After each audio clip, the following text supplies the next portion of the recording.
अच्छा है सियासी जमातों को। डॉक्टर हुमा, हमारी इवन मौजूदा, आपने पहले भी कहा कि लीडरशिप का भी एक फुकदान है,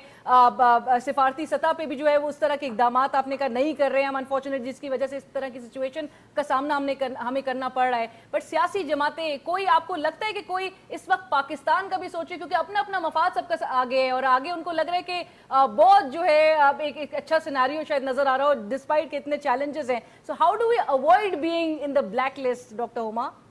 इन ऑल दिस? देखिए, एक बहुत कड़वा और वाज़ेह सच है जिसका शायद मुझे और आपको सामना करने की ज़रूरत है, और वो ये कि जब हम ये स्टेटमेंट पढ़ते हैं ना कि लुधवानी साहब इलेक्शन लड़ेंगे और हाफिज़ सईद साहब को पॉलिटिकल स्पेस मिल गई है, तो उसका मतलब है कि हमारे पॉलिसी मेकर्स कहीं एक कॉस्ट बेनिफिट एनालिसिस कर रहे हैं, और उस कॉस्ट बेनिफिट एनालिसिस में अभी भी इन अनासिर की अहमियत इस कदर है कि वो इंटरनेशनल कॉन्फ्रंटेशन की तरफ जाने को तैयार हैं। जब उन पॉलिसी मेकर्स को इस बात का इदराक हो जाएगा कि इस किस्म की ओनरशिप पाकिस्तान के लिए किस कदर नुकसानदेह है, तब बदलाव आएगा। Right, thank you so much doctor Huma for joining us. रामेराना